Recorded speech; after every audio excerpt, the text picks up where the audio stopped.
Iraan ja Ameerika Ühendriigid alustasid taas vastastikuseid rünnakuid kohe pärast seda, kui andsid mõista, et on sõja lõpetamise kokkuleppele lähedal. Mõlemad pooled räägivad vastastikuse mõistmise memorandumist, mis määratleb plaani kõigi lahendamata küsimuste lahendamiseks. Aga mis vaidlusküsimused pooltel üksteisega on peale tuumaprogrammi probleemi ja milliseid küsimusi ei suuda USA ja Iraan kuidagi lahendada? Selles saates pakun välja rahulikult ja üksikasjalikult analüüsida, kes mida nõuab ja miks pooled ei suuda kuidagi kokkuleppele jõuda ning ikka ja jälle sõja juurde tagasi pöörduvad. Minu nimi on Aleksei Petši, arutame seda teemat koos, aga enne kui alustame, palun tellige see kanal, pange videole like, jätke oma kommentaar selle video alla ja liituge minu Telegrami kanaliga Petši uudised, mille link on selle video kirjelduses. Ja sõbrad, kui te pärast saate lõppu arvate, et see video oli huvitav ja kasulik, olen tänulik, kui toetate selle YouTube'i kanali tööd. Igasuguse annetusega selle video kirjelduse linkide ja rekvisiitide kaudu või teie ekraanil oleva QR-koodi abil. Niisiis, viimastel päevadel enne USA uut rünnakut Iraani vastu 26. mail pidasid mõlemad pooled läbirääkimisi ja jätkavad neid vastastikuse mõistmise memorandumi sõlmimiseks. See ei ole leping, see pole isegi kokkulepe, see on lihtsalt memorandum. Sellise lähenemise peamine eeldus seisneb selles, et memorandumi allkirjastamine lõpetab sõjategevuse. Selline kokkulepe näeb ette Hormuzi väina järk-järgulist taasavamist ja 60-päevase protsessi käivitamist teiste küsimuste lahendamiseks, millest peamine on Iraani tuumaprogramm, kuid mitte ainult. Marco Rubio, USA välisminister, teatas, et laual on üsna kindel kokkuleppe avamise osas. Hormuzi väina ja Iraani astumine tõeliselt olulistesse ajaliselt piiratud läbirääkimistesse tuumaküsimustes. Raamkokkulepe annab pooltele 60 päeva lõplike kokkulepete saavutamiseks. Aga mis saab pärast 60 päeva, kui kokkulepet ikkagi ei saavutata, ei tea keegi ja kõik eelistavad sellel teemal vaikida. Potentsiaalne kokkulepe tagaks, et Iraan ei saa kunagi omada tuumarelva ja kohustaks teda loobuma kõrgelt rikastatud uraanist. Kokkuvõtete juurde tagasi tulles, tuumaküsimuse lahendamise tulemused saavad järgmise läbirääkimiste etapi teemaks. See tähendab, et mitte praegu memorandumi etapis, vaid kunagi hiljem. Ja just Iraani rünnaku päeval, 26. mail, ütles üks Valge Maja ametnik järgmist. Tsiteerin. Oluline on mõista, et kui Iraan ei täida oma kohustusi, ei saada midagi. Pole tolmu, pole ka dollareid. Bodo Fargangi täitis eesmärgi, proportsionaalselt nõrgeneb. See on tugevdatud kujul põhimõte usalda, aga kontrolli. Tolmu all mõeldakse kõrgelt rikastatud uraani. See tähendab, et ameeriklased ütlevad, kui te seda uraani ei anna, siis raha ei saa. Natuke hiljem selgitan, millistest rahadest jutt käib. Aga iranlased ei kiirusta tehingust rääkima. Esmaspäeval teatas Iraani välisministeeriumi pressiesindaja Ismail Bagai, tsiteerin, oleme jõudnud vastastikusele arusaamisele suure osa arutlusel olevate küsimuste osas, kuid väita, et see tähendab peatset lepingu allkirjastamist, ei saa keegi. Aga milles siis probleem on? Mis on kaalul ja miks ei suudeta kuidagi kokkuleppele jõuda? Vaatame punktide kaupa. Esiteks, Hormuzi väin. Laupäeva õhtul kirjutas Donald Trump sotsiaalmeedias, et vastavalt memorandumile avatakse taas oluline veetee, Hormuzi väin. Siiski teatasid paljud Iraani meediakanalid, millest mõned on lähedased islami revolutsiooni valvurite radikaalsele korpusele, et väin jääb Iraani kontrolli alla. 30 päeva jooksul lubab Iraan laevaliiklusel naasta sõjaeelsele tasemele, kuid teatud muudatustega. Järgneb Bagai tsitaat.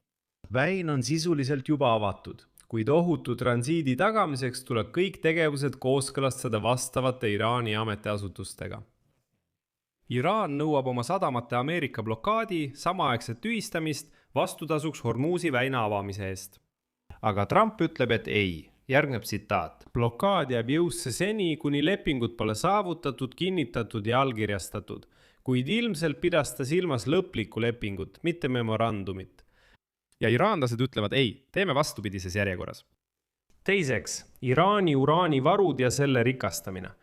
Iraani ametnikud nõuavad, et läbirääkimised uraani üle võivad alata alles pärast seda, kui on saavutatud kokkuleppe sõja lõpetamiseks. Uraan on võtmetähtsusega tuumakütus, mida kõrge rikastamise korral saab kasutada tuumapommi valmistamiseks. Teheranis kinnitatakse, et Iraan ei ole selle kokkuleppe raames võtnud endale mingeid kohustusi tuumavarude üleandmise, seadmete rivist väljaviimise, rajatiste sulgemise ega isegi tuumapommi mitteloomise lubaduse osas.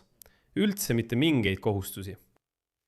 Donald Trump on korduvalt rõhutanud, et Iraan peab ühel või teisel viisil loobuma kõrgerikastatud uraanist, mis tal olemas on. Washingtonis kasutavad ametnikud väljendit "pole tolmu, pole dollareid", kirjeldades kõrgrikastatud uraanivarusid, mis Trumpi nõudmisel tuleb kõrvaldada, enne kui Teherani rahalised nõudmised rahuldatakse. Eelkõige lääneriikides külmutatud varade vabastamist. Eeldatakse, et selles esialgses memorandumis ei käsitleta uraani rikastamise küsimust üksikasjalikult ning viiside leidmine kahe poole erimeelsuste ületamiseks saab olema üks põhieesmärke juba kõikehõlmavas kokkuleppes. Donald Trump nimetas Iraani tuumaprogrammi üheks peamiseks rünnaku põhjuseks. Varem teatas ta, et saavutab selle, et Iraan loobub täielikult sellest programmist, kuid hiljuti ütles, et põhimõtteliselt oleks uraani rikastamise peatamine 20 aastaks vastuvõetav. Okei, ma muidugi lubasin igaveseks, aga olgu, igaveseks ei õnnestu, teeme siis vähemalt 20 aastaks. Kolmandaks, need samad külmutatud varad. Sügavas majanduskriisis olev Iraan nõuab viivitamatut $24 miljardi väärtuses varade külmutamise lõpetamist. Pool sellest summast võib Teherani nõudmisel vabastada pärast esimest teadet selle memorandumi kohta sõlmitud tehingust, teine pool aga alles pärast kõigi tehingu tingimuste täitmist. Nagu kirjutas uudisteagentuur Tasnim, edasi, tsitaat.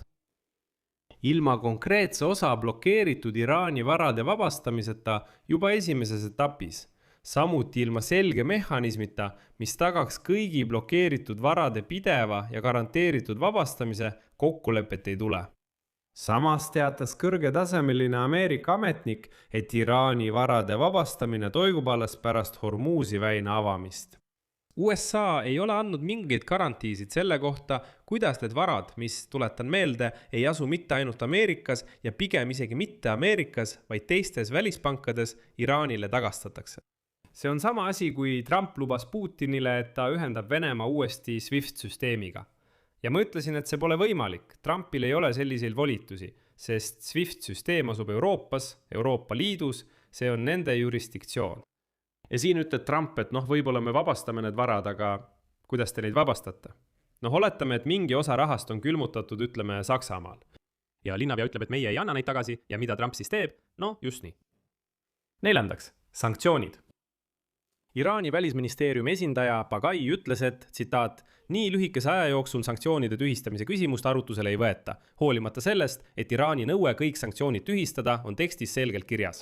Detailid tuleb kokku leppida pärast memorandumiga töö lõpetamist. Ja nüüd Iraani uudisteagentuuri Fars hinnangul võib nafta müügi sanktsioonide tühistamine tuua Iraani valitsusele peaaegu $10 miljardit tulu. Tähelepanu! 60 päeva jooksul, kuni läbirääkimised kestavad. Lõpuks, mida me näeme? Me näeme, et Iraan on valmis allkirjastama sõja lõpetamise memorandumit, võtmata endale mingeid kohustusi. Nõuab, et ameeriklased vabastaksid osa varadest, tühistaksid sanktsioonid ja tuleb välja, et nende 60 päeva jooksul, kuni läbirääkimised käivad, veel kord mingit kokkulepet ei ole.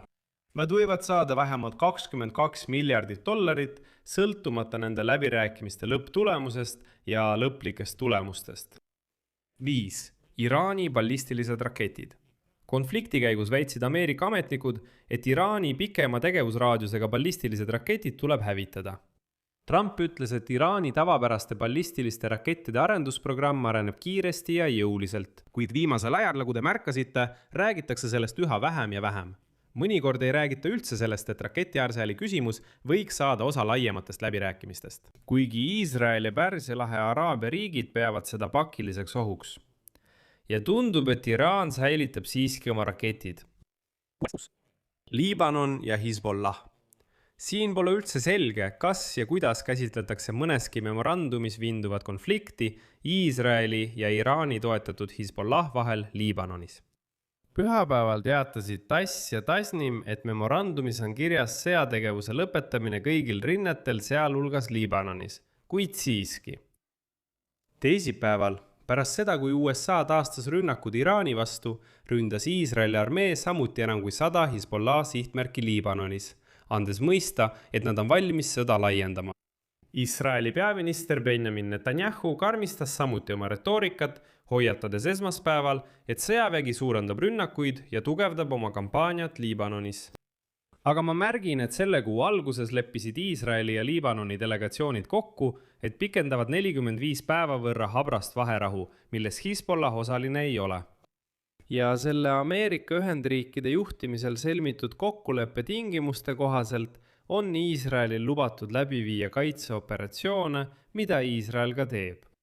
Nagu näeme, on läbirääkimised tõesti keerulised ja praegu pole mingit garantiid, et need peagi mingisuguse tulemuseni viivad. Ja juba see fakt, et USA ründab taas Iraani, näitab, et diplomaatia lonkab. Siin panen 3 punkti, teie arvamus, teie järeldused, kirjutage selle saate kommentaaridesse, tellige see YouTube'i kanal, pange like ja vajutage kellukesele, et mitte jääda uutest saadetest ilma. Kui soovite toetada selle YouTube'i kanali tööd, saate seda teha rahaliselt, tehes annetuse selle video kirjelduses olevate linkide ja rekvisiitide kaudu.